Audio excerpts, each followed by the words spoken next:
C'est une délégation onusienne regroupant les représentants des 15 pays membres du Conseil de sécurité. Les échanges entre la délégation et le président de la République ce lundi 21 mai 2012 à la salle des pas perdus du palais de la présidence s'inscrit dans le cadre d'une série de rencontres avec les autorités ivoiriennes.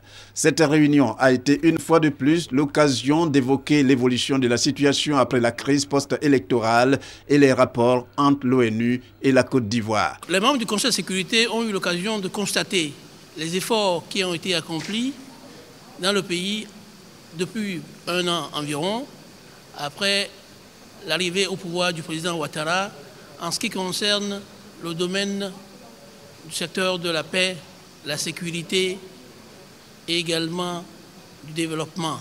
Les membres du Conseil de sécurité ont constaté l'engagement ferme des autorités ivoiriennes et les membres du Conseil de sécurité sont prêts à travailler pour aider le pays à aller de l'avant.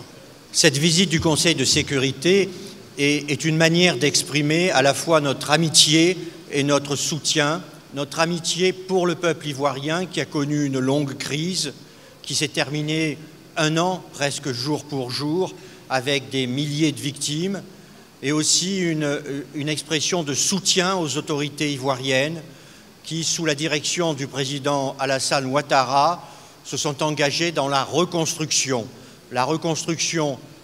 physique, mais aussi la reconstruction morale de la Côte d'Ivoire. Le ministre d'État, ministre des Affaires étrangères de la Côte d'Ivoire, Daniel Kablan-Duncan, a estimé que ce genre de rencontre est favorable à la Côte d'Ivoire, qui pour lui doit mettre tous les atouts de son côté pour servir d'exemple. La Côte d'Ivoire est heureuse et fière de l'honneur fait par le Conseil de sécurité d'être présent ici en Côte d'Ivoire. Il est toujours bon d'avoir les gens sur le terrain. Les questions abordées ont concerné 3 axes principaux. Le premier axe, c'est tout ce qui est relatif à la paix et la sécurité. La sécurité est préalable au développement. Paix, sécurité, c'est un élément fort des discussions. Deuxième chose importante, ça concerne la réconciliation nationale.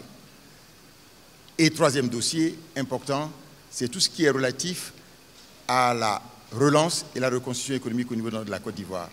En plus des échanges avec les autorités de Côte d'Ivoire, la délégation du Conseil de sécurité de l'ONU, au cours de son séjour en terre ivoirienne, aura une rencontre avec la communauté des États de l'Afrique de l'Ouest, CEDEAO.